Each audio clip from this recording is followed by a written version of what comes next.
I want to tie that into this series that we're continuing on messy spirituality and tie this chapter into the one with the woman at the well.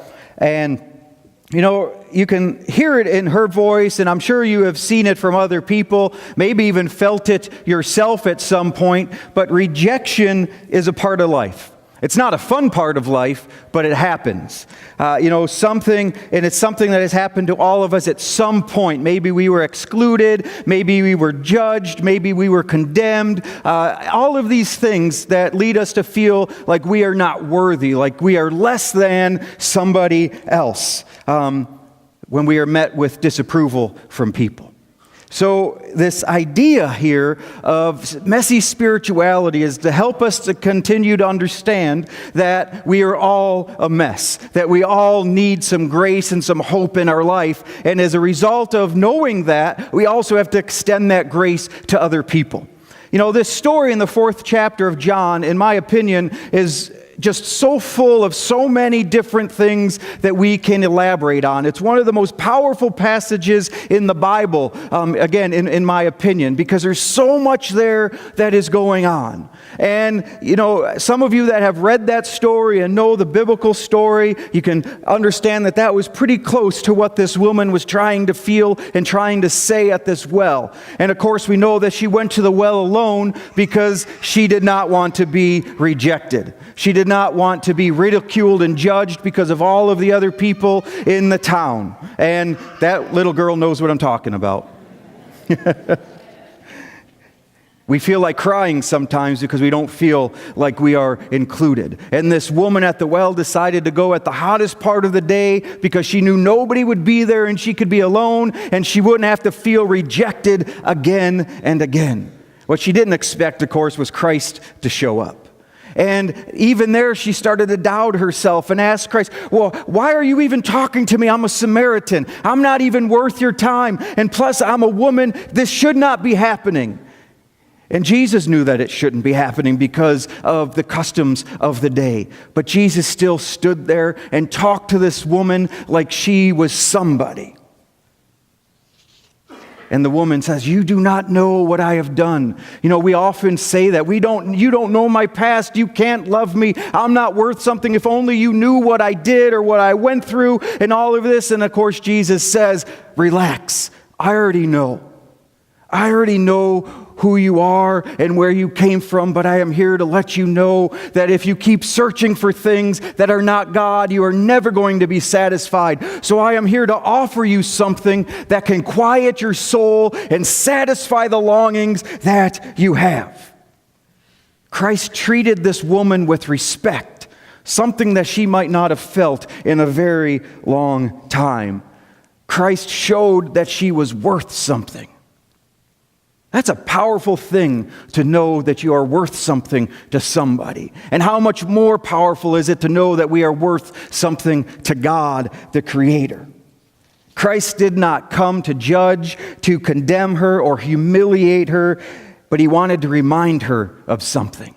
He wanted to call her attention to this idea that one, it is because of her choices and it is because of our choices that we end up in a lot of the messes that we have. Now, don't get me wrong. I understand that that is not everybody. And sometimes we are put in messes because of other people and other people's choices. But a lot of times, if we just quiet ourselves, we can say, yes, this mess is somewhat self-created, but I don't know what to do to overcome that. I don't know what to do to feel hopeful again and to feel loved again because it is all a mess. He also reminds her that unless you find God, unless you have this experience with the holy, nothing is going to fill what you are searching for. You know, U2 has a song, I Still Haven't Found What I'm Looking For. And it's a great song because it talks about how, you know, we have done all of these things. We have climbed mountains. We have done all of this. And we still haven't found what we're looking for, which, of course, is God. This connection to the holy. And something else that always strikes me about this story is that instead of Christ focusing on the mistakes that this woman has made and making her feel worse about herself, he started to focus on her desire for God, trying to call attention to this desire that is inside of her to lead her into something better and bigger and away from that old life that she was living. Because let's face it, her life was a mess. Her life was a mess all around her, yet Christ came and met her in the middle of it. Which again is a great lesson in this story. That no matter where we find ourselves, no matter what messes we have, no matter if we are evil, good, in between, doing bad things, living like we shouldn't, whatever it may be, Christ comes in the middle of it and says, "Here I am, because you are worth it." And we will walk with this. So instead of being defined by her past, Christ is starting to tell her that she can be defined by her present, that her choices can change, that her life can change. You know, oftentimes our search for love, our search for happiness, for joy, are all contentment, are all kind of disguising our search for God. That if we just understand what we truly are searching for and what we truly need, contentment, peace, hope, grace, all of these things would be a little easier to find and to feel when we understand that it's God that we need. And again, Christ showed this woman that. The problem, though, was that this woman expected to be judged and condemned. She expected this rabbi that was there to tell her how horrible she was and that she needs to repent and all of these things. That's what she expected, but instead she got respect. Now, I think it is very sad that how many times do people come into church, and I'm not just this church, the big church, comes in and they understand that, oh man, I'm going to go in there and they are going to judge me. I'm going to go in there and I'm going to be excluded. I'm going to go in there and I'm going to be made feel like I'm this big and I am not worth anything. It's a cold place sometimes, the church. And how sad is that people come expecting to find judgment instead of love. That people come to find that they are excluded instead of included. Of all the places for people to be able to go and find God, how sad is it that some people can't even find God in the church because of those of us sitting in the church? Because they feel less than, and they feel less than because of my actions sometimes. So this is a good reminder to us, to me, that can say, you know what? We need to share our messes. We need to let other people know that we're not perfect. We need to let other people know that they can come and they can find God because we found God. And I think we fail, and what this book is trying to call our attention to and what we've been talking about is because the church isn't very safe any longer. Because we hide things and we don't think, well, we can't share that because if I share that, I'm going to be excluded. If I share that, somebody's going to think differently of me. If I share the real struggle that I'm finding, nobody's going to look me in the eye anymore because they're going to know that I messed up and that I kept doing it or whatever it may be. So we keep it inside of us and it eats us away. And why it eats us away is because we struggle with that alone, and it starts to get into our bodies and our souls, and we start to believe what other people are saying. We start to believe that we are not worth it. We are starting to believe that maybe we are not loved, that we have to come to the well alone because everybody else will not include or accept me. And we start to believe that.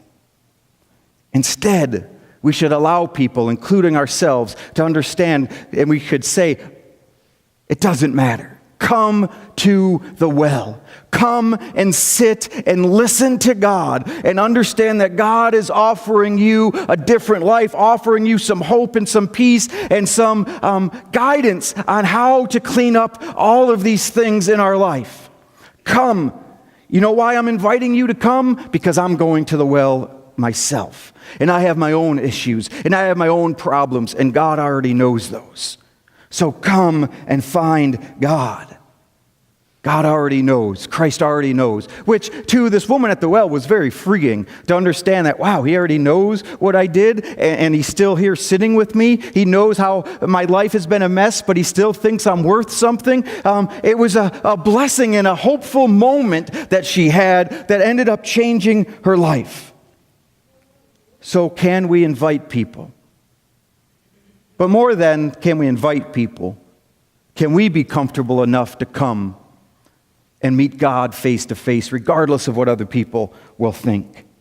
Because again, the church needs to be a place where people can come dirty or clean and get their lives filled with hope and grace. I mean, can you imagine that? I don't know if this has ever happened to you, but can you imagine saying one day, you know what? I really need to find God, and my life is a mess, and I really need to go and find some hope, so I'm going to go to church today. And then they find a church and they walk into a church, but yet nobody even acknowledges that they are there. Nobody goes to shake their hand. Nobody even acknowledges that they even walked in the front door, extended their hand to shake it. Nothing. Imagine how alone that must feel, especially when somebody comes and says, oh, I was hoping to meet God, but nobody showed God to me. But nobody let me understand that, yes, we can go to the well and there is some hope. And so they walk out. And that's their experience with the people of God. It's sad sometimes. But Christ says, come, let me help you figure this out. Let's walk through this mess together. And it may be baby steps, one little thing at a time, but we can do this. We can help you have hope and love and grace because I am God. This woman at the well had her life changed. Christ set her free. She realized that she was no longer her past. And she was free to meet God, and it was good. If we don't bring ourselves to God, I think of David when David was dancing naked before God, okay? Because there was nothing in between him and God. Everything was laid out.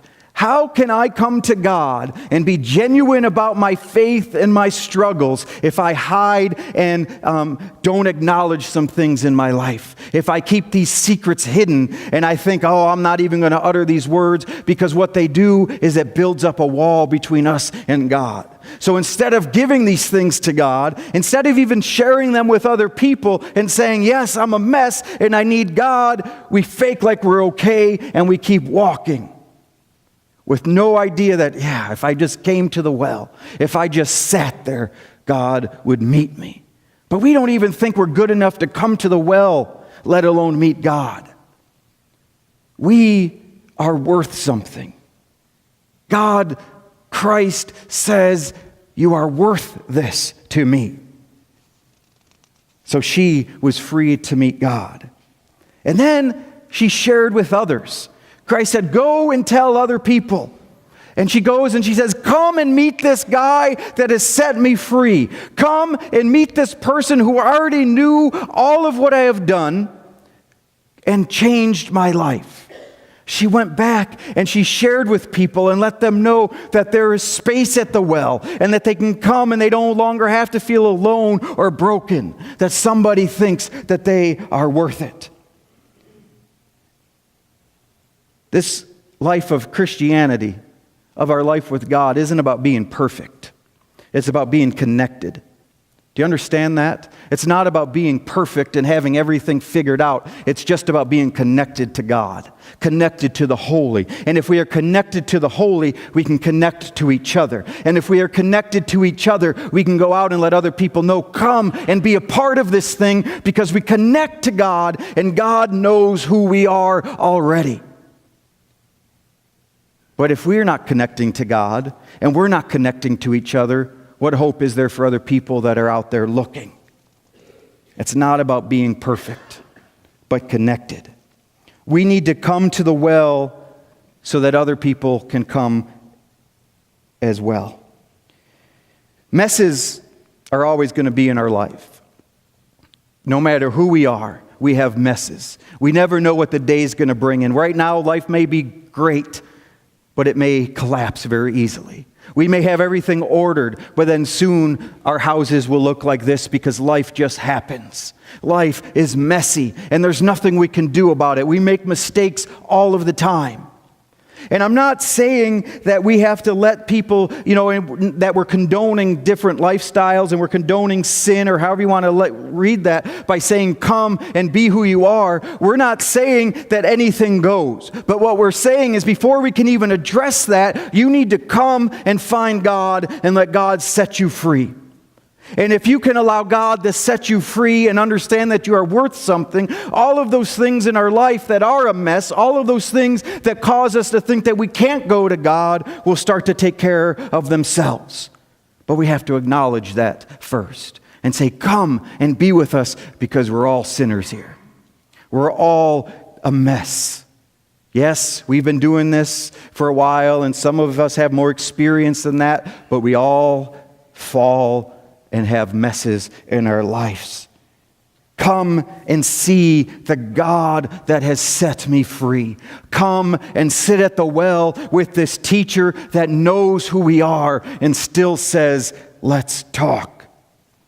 See, our messy lives are our testimonies. People don't get up a lot at Church of the Brethren and give testimonies, but our testimony can be the life that we live.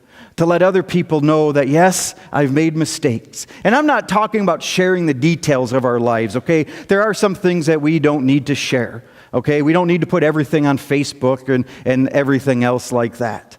But we can allow people to know, you know what? John's going through a tough time.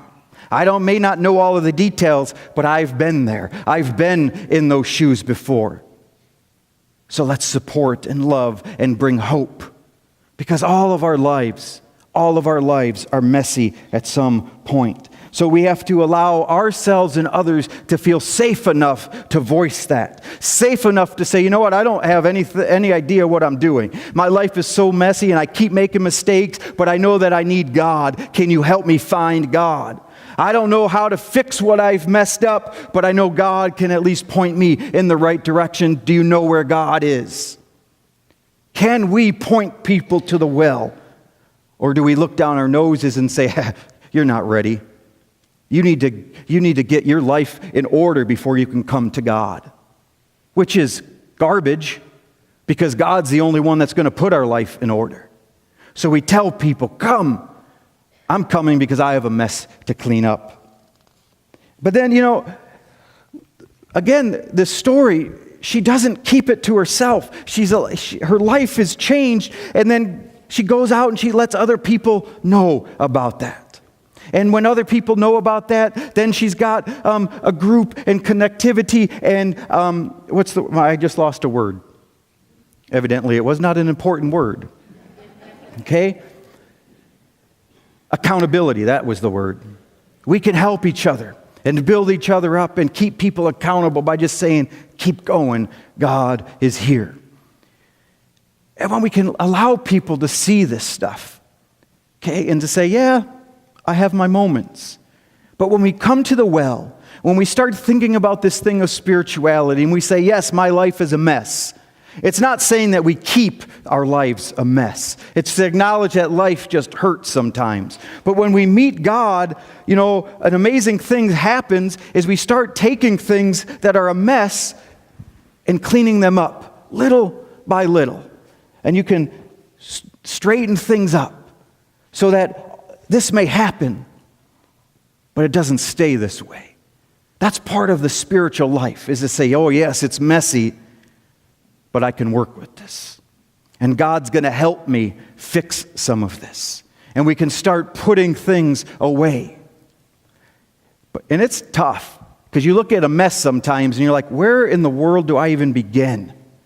I don't even know how to clean this up. I'm just going to bulldoze everything. And you can't see how it's going to end. But what happens is, little by little, you just start at one end and you work it through.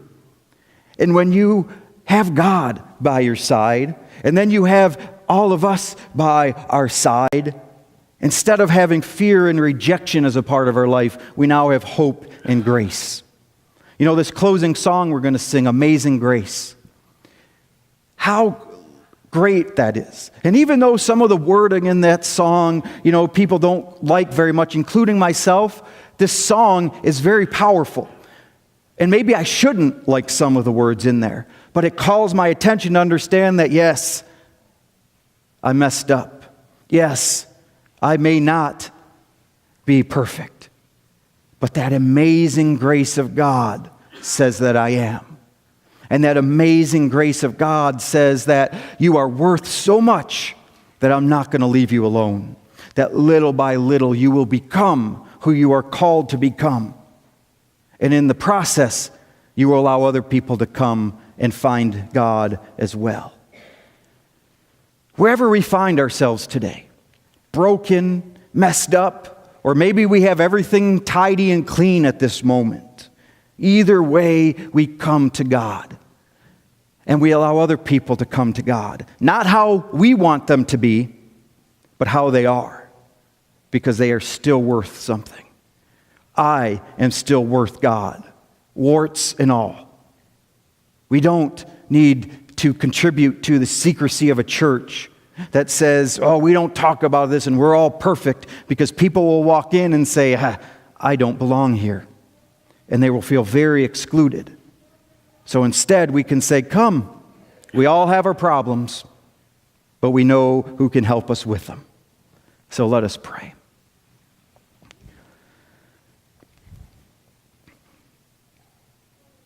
Lord, we thank you for this powerful story in the gospel. A story where we can very easily see ourselves as that woman.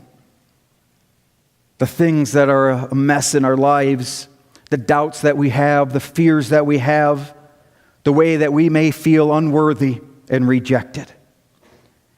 But what a blessing it is, God, to come to a well and meet you and hear you say, you are worth it. Let's walk this road together. Wherever we may find ourselves this morning, Lord, just remember or remind us that we are yours.